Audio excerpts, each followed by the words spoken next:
Hello, and welcome to today's Ag Smart Money Week webinar, brought to you by the University of Nebraska-Lincoln Center for Agricultural Profitability and Nebraska Extension. I'm Shannon Sand, Extension Educator and Agricultural Economist with the Center for Ag Profitability. Ag Smart Money Week aims to equip farmers and ranchers with the tools and strategies to improve their financial management and risk management to build success in their business. We're holding at least one webinar every day this week, and you can find the full schedule and registration information on the Center for Ag Profitability's website, cap.unl.edu/smartmoney. Today's session focuses on agricultural leases and rental rates, which are key to successful landlord-tenant relationships and sound business planning. You'll learn about current trends in Nebraska cash rents, lease structures, and flexible lease options. We'll also discuss factors that influence rental rates, including land values, crop prices, and input costs, and how to use that information to make informed leasing decisions. Presenting today is Jim Jansen, an Extension agricultural economist with the Center for Ag Profitability, who leads the annual Nebraska Farm Real Estate Market Survey and Report. Questions are welcome at any time. Please type them into either the chat box or the Q&A box. Jim, thank you so much for being here today. Right, very good. Thanks for having me today. So I'll go ahead and share my slides here. Just give me one moment. Share.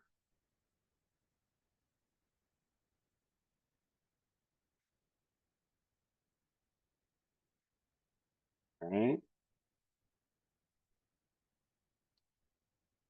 All right, Shannon, can you see everything? Yep, it looks good. All right. Well, I am getting over a cold right now, so if you have troubles hearing me, I might have to take a break a few minutes. Oh, say in 20 minutes to get something to drink, but hopefully my voice holds for the next hour or so. I'll remind everyone that the slides that you're going to be seeing today will be posted on the Ag Smart Money Week website, and I'm sure all the other presentations will be recorded and archived there as well. And if you have any questions, Shannon can take them, I can take them as well. And just know that I'm sure many of you folks have maybe seen some of our outreach materials on the topic of land management in the past, and we'll just go ahead and get started.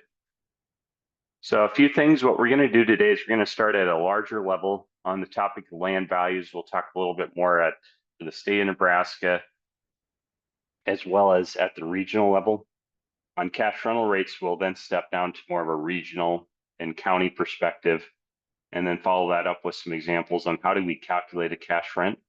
And with the time remaining, we'll also give you some good tips on lease arrangements that you might be thinking about here for 2025 leading into 2026. The very first thing, excuse me, very first thing when it comes to farm real estate information, just be aware that the Nebraska Farm Real Estate Survey and Market Report is published twice each year. In mid-March of 2026, we'll give the first snapshot on cash rental rates for the state of Nebraska. The final report will be published in June. It will have all the preliminary estimates, in addition to greater detail on historical information, as well as deeper insight into the current state of the land markets. Information on the Farm Real Estate Market Survey and Report can be found at the CAP website at cap.unl.edu/real estate. Or the other option is check with your local extension office if you're a resident here in the state of Nebraska. Many of these offices you typically have a copy of our Farm Real Estate Market Survey and Report. They can print out a portion of one of the reports if that would be something you would like. So what we do as part of our survey is we take all of the 93 counties in the state of Nebraska, and we subdivide those 93 counties down into, we subdivide those counties into 8 different regions. These 8 different regions share what we call similar production attributes. So an example, counties in eastern Nebraska that are grouped together are somewhat similar compared to the counties in the Panhandle, which are also somewhat similar. And for those of you that are aware of crop reporting districts, these would be the same districts in the state of Nebraska. So keep in mind some of the attributes of our state. About half our state is either grazing land and hayland. The other half is cropland. And we're in the top 2 in terms of the number of irrigated acres that we have in the state of Nebraska, so that we see that as well. So there's a lot of different things that make up our state, and we'll try to give you some tips as we're going along if you're a landlord or a tenant, things to be thinking about for the 2026 season as we're approaching it. So let's talk a little bit about market value of land and how does that change over time. So here's our first snapshot. Each year on the 1st of February, we take a look at the market value of land. Remember, the market value is always a point in time. We are looking at the market value of land as of February 1, 2025, compared to the market value of land in February 1 of 2024. Look at it once again on February 1st, 2026. On the topic of farm and ranch succession estate planning, we typically look at the market value the day of someone's passing, even if it takes several years for the estate to get closed out and rectified through the courts and other legal measures. So remember, it's always a point in time. What do we notice here? Well, on this slide, we're looking at what we call the all land ag land value. And the all land value is a weighted average that accounts for all the different types of land, including grazing land, hay land, dry land, cropland, and irrigated cropland. Here in 2025, and I might be foreseeable possibly for 26, somewhat the tale of two stories. What I mean by that is the profitability for farming might be different than it is for those folks in the ranching or the livestock industry. Cattle prices are very high right now, and there's been some things in the news in the last week about that, but at least on average for this year, cattle prices remain fairly favorable. Crop prices are a little bit tighter, a little bit closer to the break-even levels. And with that being said, the profitability of farming and ranching is one thing that gets bid into the value of land, and that's what we see here, where some of our parts of the state that have, say, for example, northwest or northern districts where there's a high presence of ranching and livestock, we did not see as great of a decline as we did in, let's say, northeast or the eastern districts of Nebraska, where it's a little bit higher ponderance or presence of crop. So we're going to be looking at that in this upcoming year. And on average for the state of Nebraska, down about 2%. So that tug of war, what is going to happen is crop prices backing off a little bit, but livestock prices are leading to higher grazing land and hay land prices. That's what we're going to be looking at here for 2026. So keep that in mind. And two of the things I mentioned, one is the profitability of farming or ranching. And corn is the only crop grown in every county in our state. We may not have a lot of it in the Sandhills, but yes, it is still grown in every county in the state. And with that, the profitability of farming or ranching is what we're looking at on this slide. So if you remember on the prior slide here in the lower left-hand corner, the average value, the market value of land was $3,935 an acre. And that's positioned here in this upper right-hand corner on the blue square here. Now in the red square, we have the marketing year average price of corn. And as you note, we're following somewhat similar pattern we've seen about a decade ago, but prices have backed off or a little bit lower than what we had hoped for this year. And soybeans, similar story as well, the major commodities that we grow in the state. So all else equal, unless additional profitability offsets the higher expenses and interest rates and other critical inputs, we tend to see a relationship where depressed or lower farm and ranch profitability tends to weigh down on the markets. And we've seen it weigh down just a little bit, 2% down. Isn't a huge percent down, but it's something that we want to keep an eye on over time. We see periods of time where we rapidly increase. We tend to like to see gradual changes in the market value of land over time. The other thing that we're keeping an eye on is interest rates. And we have the 10-year Treasury yield rate on this slide, and you'll note that Federal Reserve has been active on lowering some of the interest rates for the policies that they put forward. And I probably have failed to update this slide. Maybe that red number would be down just a little bit. But the point we're trying to get across here, and I'm not suggesting we're lending money at the 10-year Treasury yield rate. What I am suggesting is there's a relationship between long-term interest rates, so 10, 20, 30-year notes, relative to the market value of land. And what we note here is when we get into periods when we have very low interest rates, that tends to get bidded in or attributed to some of those higher prices. And when we have high interest rates, unless we have additional farm profitability to offset it, that tends to be a negative force or a factor that weighs down on the market value of land. On the topic of cropland that we have here, we have breakout once again by region, and you'll note one area didn't note us, or I guess two to three areas did note a slight increase, but on average overall in the state of Nebraska, dryland cropland, the market value of dryland cropland did back off a little bit, or the rate of increase is much lower.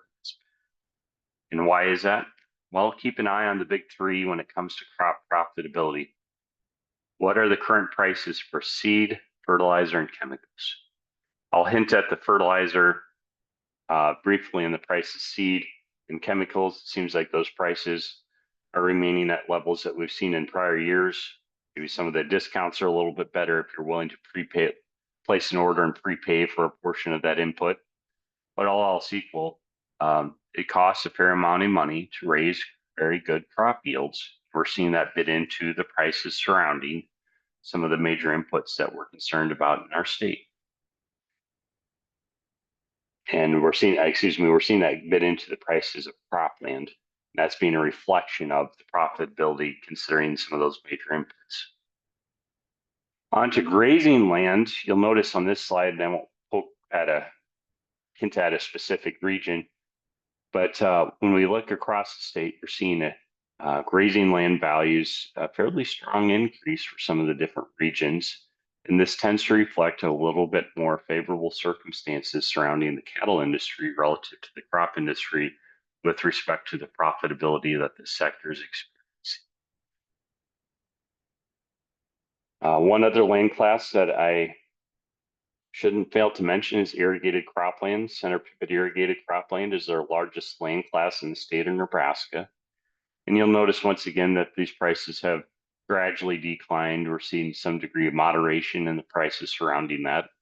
And I would say that given some of the major expenses surrounding raising crops, coupled with higher interest rates, profitability may not be as favorable as what it's been for other people or other individuals. And with that being said, we're starting to see that be reflected into the prices on some of the major land classes that we have reported in our state. And I've already hinted at a few of these things, and this will be interesting to look at for 2026.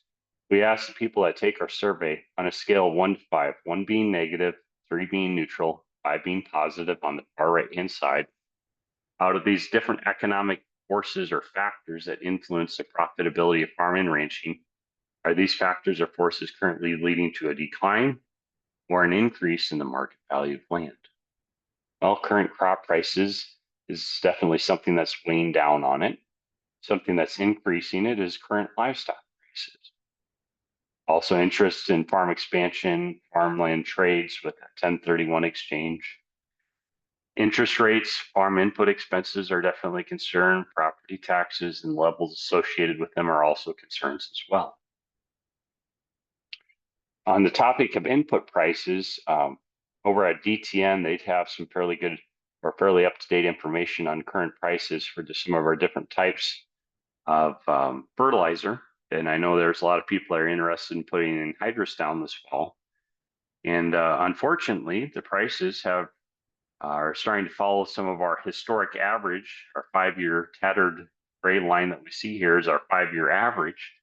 And that red line is approaching it or has exceeded it, depending upon anhydrous on the left, MAP, which is a type of fertilizer that has a fair amount of phosphorus in it, very similar to DAP, but nonetheless, prices are much higher than what they've been. Remember, 2024 is that purple line on there, which was much lower on the right-hand side, and to some degree lower as well. 2023 was a different story. 2023 is in purple.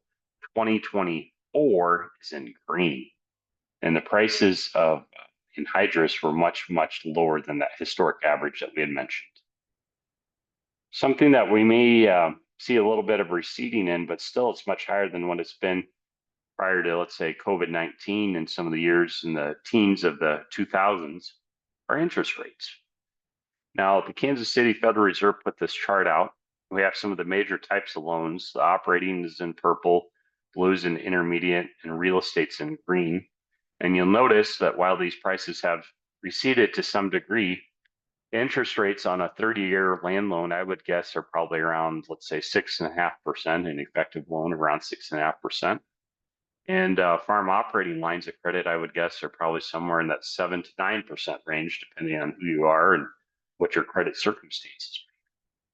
Upper sevens to maybe low nines. And unless we have additional farm profitability to offset these things, this is definitely something that's going to be weighing down on farm and ranch profitability. And also, if you're someone that's paying cash rent or someone that's going to be asking someone for cash rent, if they have to borrow the money, the cash rents they're paying are simply not the rate you're asking for. Tack on that additional interest expense. That's why I would advocate, if you ask for a portion of the cash rent up front, I wouldn't necessarily ask for all of it. If you have to ask for a portion to help pay the real estate taxes, that's fine. But just keep in mind, when your tenant has to borrow the money to acquire the land, it definitely influences some of the expenses associated with renting. Okay, I'm going to check my chat pane here if I can get my back up a second. Let's see here. Brian Evans noted the farm real estate website if you'd like to take a look at a report. That was the first comment. And once again, if you have any questions, please be sure to tap them into the Q&A panel and we will answer them periodically. All right, so the first part we talked today was on the market value of land. We're going to switch gears here now and start talking about cash rental rates. Okay. So first thing, I know many people are concerned about cash rental rates for 2026. Sometimes you have to step back and ask yourself, where have cash rents been and where they might be headed in the future. So here in 2025, we have a breakout on cash rental rates across the state of Nebraska. You notice that the cropland cash rental rates have generally trended down just a little bit. Moderated is wording that I'm using on this. And this is tending to reflect some of the profitability and input expenses associated with the different types of input expenses. With profitability being tighter, it's tending to be bid into the cash rental rates paid for land. And in addition to the average from the prior slide, we also give a range here. This range stands for the high grade and the low grade. You'll notice that acronym that says HAL as you go from top to bottom, HAL. So the H is for the high grade, low is for the low grade. The high grade is really the upper third of cash rental rates. The low grade is really the lower third of cash rents, and the average is just denoted with an A. So HAL stands for high grade, low grade, overall average, or high third, low third, and overall average. What do we notice on this chart here? Well, depending on where you're at in which county, that definitely has an influence on the cash rents. There's no question about that. What influences cash rents? Quality of land, configuration of the property. Do you have a nice square quarter? Do you have an 80 that's cut up or rough terrain with a ditch or a creek or a small river or something like that? Also, the rainfall. I think rainfall is one of our biggest drivers for cash rent here, regardless of the type of land. In the southeast corner of the state, you're talking in the low 30s, maybe 32, 34, 35 inches of rain. The farther you move northwest in the state, the extreme northwest corner, you're talking closer to 10 to 12 inches of rainfall. So depending on where you're at, that definitely has an influence on our expectations related to crop yields, how many head of cattle you can put in an area, productivity of the land, tied to moisture, things of that nature. Now, another source of cash rental rates comes from the USDA, and the USDA does what we call a county level cash rent survey. And in recent years, their information has been typically published sometime in usually kind of late August. And the USDA in the past had been making some charts or maps of the state to display the information. I have not seen the new map from the USDA for 2025. So at the University of Nebraska, we went ahead and made a small map to display this information you'll see on the following slide. Just know this information is coming directly from the USDA, not the University of Nebraska, and it's done independent of the University of Nebraska. So we'll see here on this next slide, this is a breakdown of cash rental rates. Oops, excuse me. You have a breakdown of cash rental rates by county across the state of Nebraska, and you'll note a few things. One, if the county's in gray, they did not have enough responses that they could publish a number with confidence. So remember, if you ever get surveyed, be sure to answer your survey. And let's pick on the central district here just for a minute. Remember how I said if you kind of start in the eastern part of a region or the southeastern part, we tend to see a little bit higher cash rents than the upper, so closer to the upper third or the high grade relative to the western part where we might see the low third or the low grade. And those tend to reflect some of the differences in soil and rainfall and things like that. And I tell folks this, some of these regions, you can kind of use them like a cookie cutter. This information for 2026 will be published in a little less than a year. The University of Nebraska will publish that regional based information where we divide it by the third, upper third, lower third, and overall average, probably sometime in the next, by mid-March. So hopefully you can kind of back out and gain some understanding on how cash rents do vary around each of these regions. Once again, let's look at Northeast Nebraska. It seems to me some of these counties here might be closer to the upper third of cash rents. Some of these counties on this part might be closer to the lower third, and then the overall average might be some of these that we see right. Moving over to the irrigated cash rents, the University of Nebraska publishes both on the center pivot as well as the gravity or flood irrigated rental rates. And this rate here assumes that the landowner owns the entire irrigation system. That includes the pivot, the pump, and the power unit. If the tenant is the one providing one of those components, we are going to reflect that in the cash rental rate, because remember, the irrigated cash rents are not simply a return on the land, they're also a return on the improvements, upkeep, depreciation, things like that. So with that being said, we want to account for that accurately when it comes to the cash rents and averages surrounding that. So we see a breakout here for the overall average. And once again, we're trying to see a little bit lower cash rents reflecting some of the productivity and things like that. And we also have a range here from the high grade to the low grade and the overall average. With the high grade, this is for the upper third. The low grade is for the lower third. And we don't typically we don't ask on the survey, okay, for your high grade land, it has to yield a certain amount. What we do is we simply ask, what do you estimate the upper third of cash rent is? What do you estimate the lower third is? What do you estimate the overall average is? That's the breakout that we see right there on cash rents. And I will provide some estimates. If you are someone that has a tenant, or if you're as a tenant, you are someone that provides a portion of the irrigation system. Say you provide the pivot, so you have to pay the upkeep, the insurance, things like that on it. Or if you provide the engine or power unit, we're going to give you some estimates on how we correct for how do we adjust cash rents based on some of those numbers. Okay. Now onto the USDA information, I'll note a few things here. For example, does Platte County have irrigated land and present in that area? Yes, it does. But if you don't have enough people to respond to the survey, they do not report a number.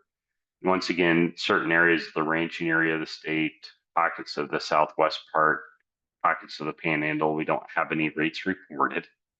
And if you're someone here in along the interstate, some of these regions tend to reflect a weighted average accounting for both the irrigated center pivot as well as the gravity or the flood irrigated rental rate. Gravity or flood irrigated rental rates, I'm not highlighting them in the slides today, just know that they're in the report if you'd like to view that information. They tend to rent, $30 to $40, even $50 an acre less than the center pivot because you have less equipment out there to maintain and insure.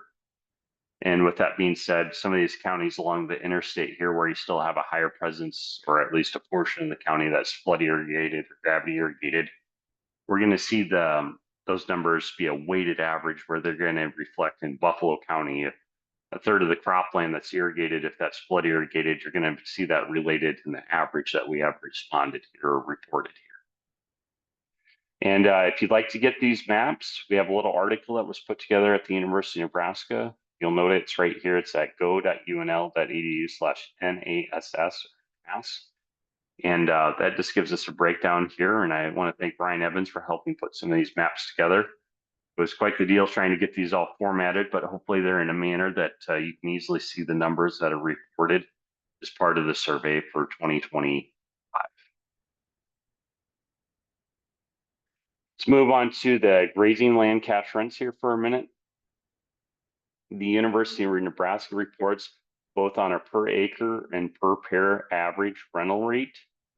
When it comes to the 2025 season, you'll notice that on average, cash rents started to trend up a little bit. And in addition to that, we also have the range here from the high grade to the low grade and the overall average. On the upper third of cash rental rates, this is for the 5-month grazing season. And we tend to see our higher rate usually is in areas that has a higher stocking rate, meaning you can put more cattle on a certain area than compared to a different area where it takes more acres or even a lesser number or the same number of cattle. So with a ground that's more favorable for grazing, we tend to see that reflected in the cash rents here. And these averages are a reflection of the 5-month. Usually it starts sometime between May and June, and then it runs 5 months beyond that. And that's what we see on the cash rents that we have reported here. Now, on to the next slide here. This is the USDA cash rent. Now, you're going to notice in eastern Nebraska, we still have a fair amount of grazing land in our part of the state, maybe not as many ranches, but we didn't have as many numbers reported. And you got to keep in mind, if you are someone that ever receives a survey, you have to respond to the survey if you'd like to see the summaries. You may not see them directly when you make the survey out, but it does influence some of these cash rents. And breakout that we see here is by county. And once again, in the western part of the state where it takes more acres to support a cow-calf pair for the summer season or for the year-round grazing period versus in the eastern part, say in Wayne County, it might only take 2 acres or something like that for the summer. So we're going to see that reflected in the rates that we have reported here, accounting for the differences in the stocking. And also when it comes to grazing land, when we talk about lease negotiations, the other big things to keep in mind: upkeep and maintenance on wells for watering of the livestock, maintenance of fences, control of thistles and weeds. I know a few people that are still trying to get some grass is kind of growing dormant right now, but you can start to see some of those darn thistles coming for next year already. Some people are out there spot spraying some of their fields in their problematic areas if it hasn't frozen the area of the state too hard yet. So we see these reflected across the state of Nebraska here on the cash rental rates that are going to be reported. Now onto the cow-calf pairs. This is 1 cow for 1 calf for 1 month during the summer grazing season. We have the breakout here by pair across the state. So that's for 1 month. If you're someone that wants to graze for, let's say, 5 months, 60 times 5 would be, let's just say the lower third here was 60 for easy math.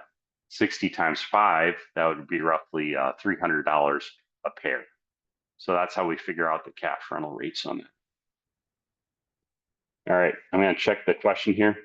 Okay, and Ryan Evans just dropped in a link for those of you that are watching right now and on the recording too.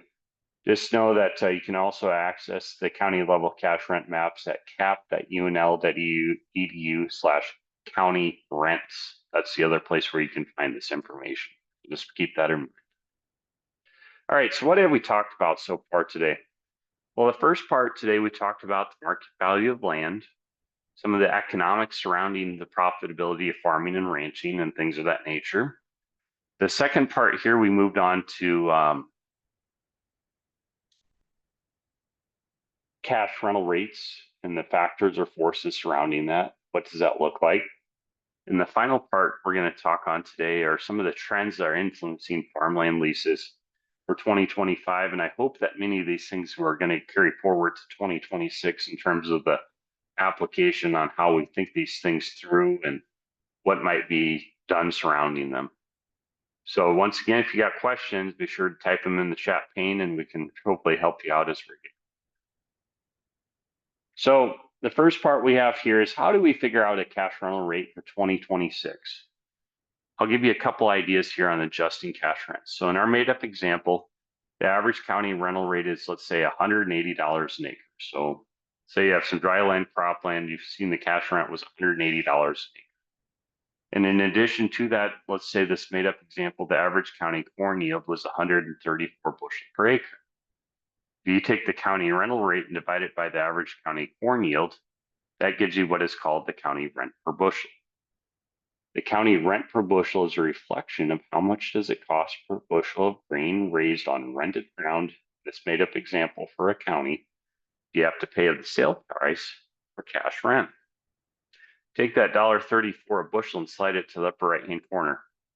And my farm that I want to rent here, let's say over the last 5 years, the actual production history is historic information associated with crop insurance that the operator reports to the crop insurance provider they buy crop insurance through. If the APH yield is, let's say, 119 bushel per acre, if I take the county rent per bushel times the actual production history, that gives us a farm level cash rent of approximately $159.85 an acre, or let's say 160. In this example, because the farm was not as productive, it didn't raise as much yield as what the county corn yield did. We are in a situation here where we're going to discount their cash rent to reflect a ground that's maybe not quite as good as the county. Now, if you rent a parcel of ground that's better than the county, that's a case where we might add a premium onto the cash rents to reflect. Next part here that we have is cash equivalent from crop share.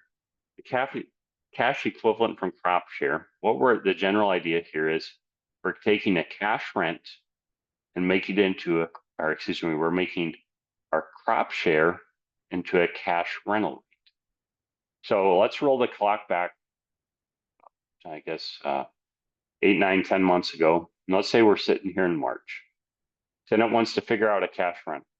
And you might say to him, what about if, or he or she, what about if we want to do a crop share? So in this made up farm, let's say the farm yields 160 bushel per acre.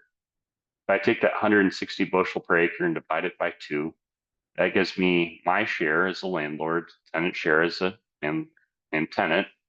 So that's 80 bushel per acre. Now, last March, we thought that the cash price was going to be about 446 a bushel. If you take the yield times the price, that gives us the estimated income of about $356.80 an acre, the estimated share of income. Landlord gets half, tenant gets the other half. It's a 50-50 crop share. And in addition to the income, we have to pay half of the seed, fertilizer, and chemical expenses. So what I actually did here was I took a UNL crop budget and divided that in 2 for those seed, fertilizer, and chemicals. And this gave us an estimated net return to the owner of, let's say, about $190 an acre, what they stand to make before they pay the real estate tax. Remember, you got to pay real estate taxes regardless of the type of lease you have. So under this case, we have a situation where we take our property and make it from a crop share into a cash rent by saying, okay, if we, instead of making about $190 an acre, if a tenant would offer, let's say, $190 or $195 an acre for rent my ground, that's the next best thing I could get than doing a crop share. Now, it's a little bit less risky, assuming the tenant does a good job farming and they handle things accordingly. Well, with that case, we take a look at segregating this out, and this is our best return. This is our estimated net return to the landowner instead of doing a cash equivalent, or instead of doing a crop share, making it into a cash rent.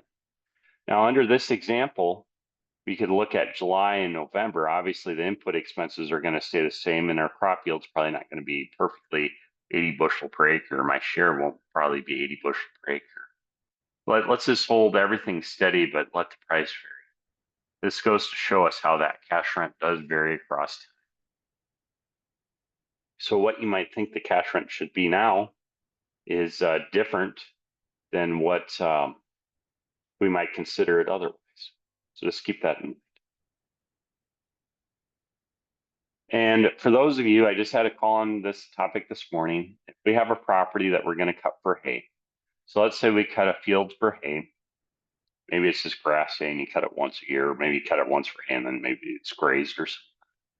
Let's just say this property out in the sandhills, for example, raises 1.5 tons per acre of grass. If you take that, and let's in the middle case, it's a 1/3, 2/3 split. And on the right-hand side, it's a 50-50 split, meaning the tenant gets half and the landlord gets half, versus a 1/3, 2/3 where we split it accordingly. And under the 50-50 hayland lease, let's say the landlord and tenant spend $50 an acre in putting some fertilizer down. So the landlord shares 25, the tenant shares 20. This example goes to show you just because you get more share, you have to bear more of the expenses. Unless we have exceptional hay prices, it doesn't always translate to a better share. So in either example here, we're asking the question, the landlord would sell their share of the hay out to the tenant. How would we set the cash rent? Well, the tenant would write a check out for the landlord's share of the hay, and we would arrive at this cash rent that we see estimated here on this slide. And on the topic of leases, give some tips here. Common question we get is, who's responsible for maintaining that irrigation system? Well, we actually asked this as part of our 2023 survey. A little less than half the time the landlord and tenant did it. About 30% of the time the tenant did it. 20% of the time the landlord did it. The other time someone or something else did it. Excuse me, jumped around there. So the big take home is it's usually the landlord and the tenant. It's kind of a joint deal. And if you have a situation where the tenant is providing the pivot, so let's say in my irrigated lease, I want $350 an acre, but the tenant provides the pivot. I provide everything else except the pivot. The last pivot, who knows, it got blown over in the wind or something. If that's the case, we would discount that cash rent because the tenant is the one responsible for the upkeep when they provide their own equipment. They're responsible for the insurance. They encumber any damage because of rain or a storm or wind or whatever on the irrigation system. They are required to fix that or get reimbursed by their insurance if they have insurance on it. So in my example I gave you, I'm seeing $35 to $45 an acre, and that's pretty close to this range here on how much we would discount it. It's a very common discount. So if we wanted $350 an acre, we might take off, let's say $35 an acre because off the irrigated cash rent per acre because the tenant provides pivot. So instead of getting $350, we might only get $350 because we're allowing for the cash rent to be discounted, reflecting the contributions of just not the landlord, but the tenant involved in the lease as well. And on to the other topic here, the discount when the tenant provides the power unit for the irrigation system. So we have that broke out right here. And so once again, the landlord owns everything on this parcel of land. They want $350 an acre, but the tenant has to bring over a diesel engine to pump some of that water. Well, we found about a third of the time the discount's 1 to 9, the other third of the time the discount's 10 to 20. My phone calls would tell you 10 to 15 is a very common number now. So instead of getting $350 an acre, if the tenant provides the diesel engine or whatever configuration that you might find on this chart here, instead of getting $350, you might only get $340, $335. You're discounting that. If the tenant provides just not the power unit, but the pivot as well, instead of getting $350, you might get $300 because you're discounting that cash rent reflected in the contributions those involved in the lease. Okay. And a little bit of a new section here, and I think we're just on the cusp of hunting season, at least here for deer, and maybe pheasant season has already started. I don't follow those things that close, but I know many folks do in our state. What is the motivation? What are people that are leasing?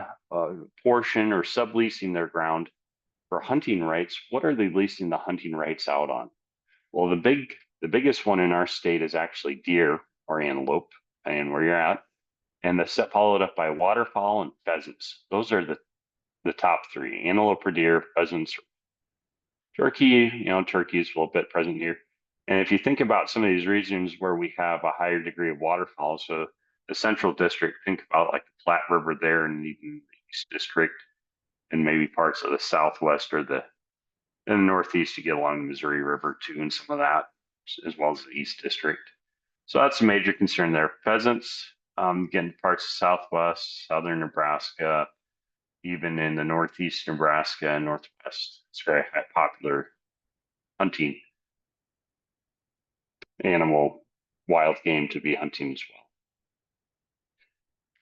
And what are the factors or forces that are influencing the value of hunting leases? Well, the big thing is, what do you have out?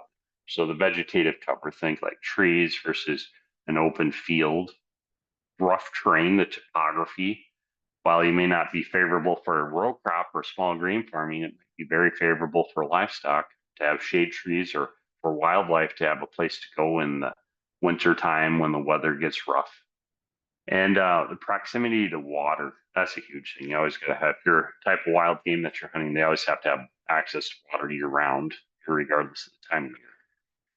And conservation and other practices, conservation practices also tie into vegetative cover. So think things like windbreaks, conservation reserve program acres, CRP acres, all those kind of things influence that. What type of income is associated with hunting with subleasing your hunting rights? It was a question we asked as part of our survey, and we didn't ask this on a per acre or per head basis. Excuse me. What we found, the majority, they're getting a value somewhere between 0 to not quite 2,500. And the other big one was anywhere from 2,500 to a little less than 5,000. So that's what we see right there. And another common question, we still are getting these come in this fall, even if the deadline has been passed. Broadly speaking, there's two types of leases. We can have what we call a verbal or handshake lease, and we can also have a written lease. We have an example of a written lease off aglease101.org on the far right. And with the lease forms in the state of Nebraska, now if you're viewing this from a different state, such as Kansas, South Dakota, Iowa, Colorado, Wyoming, it's a different deal. Each state's guided by their state laws when it comes to lease arrangements. There's a lot of similarities, but each one has a little bit different manner. In the state of Nebraska, if you have an annual lease for farmland or cropland, that notice must be given prior to September 1. So if you want to have a different tenant, or if you want to do something different with your handshake lease for 2026, you need to let that other person know prior to September 1. If you fail to do that, technically the terms of the lease roll forward for the next year. Now, if the landlord and the tenant voluntarily agree to voluntarily vacate that, you can do whatever you like. And remember, most leases, a lot of leases, not all, but the handshake leases, they always start on March 1. So March 1, 2026, February 28th, 2027. March 1, 2025, February 28th, 2026 would be the current lease we're in. Now on pasture, this is a little bit different. Pasture leases are typically a 5-month lease, and I know that in the ranching areas it's a little different. But with a 5-month lease, they usually start sometime in May, May to October or June to November, something like that. You technically don't have to provide termination notice on a verbal lease for grazing land, but it's good practice. If you want to do something different, let the other person know, especially if they have livestock, so they can plan accordingly, acquire additional acres or forages or whatever it takes to overwinter those animals. Great resource if you want to find some lease information is aglease101.org, aglease101.org. When you log onto that website, click on what is called the document library. That's going to bring up the lease forms on the right-hand side and the lease publications related to those on the left-hand side of the slide as well. And I think Ryan Evans just popped that aglease101.org into this slide. Okay. And for those of you that like viewing this type of information, Anastasia Meyer and myself will be hosting what is called Land Management Quarterly on Monday, November 17th. So we're a couple weeks out.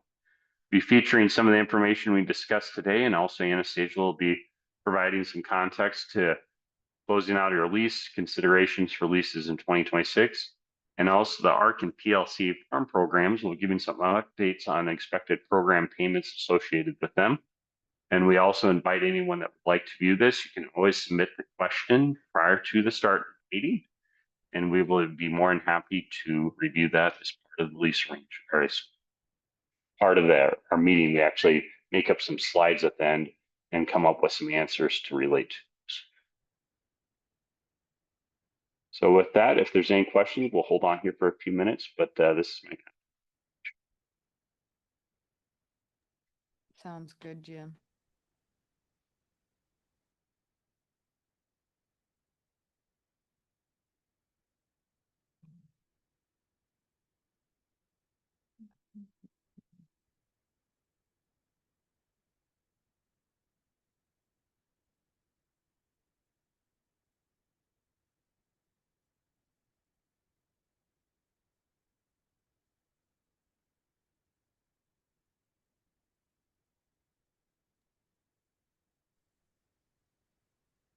Okay, I don't well, see any.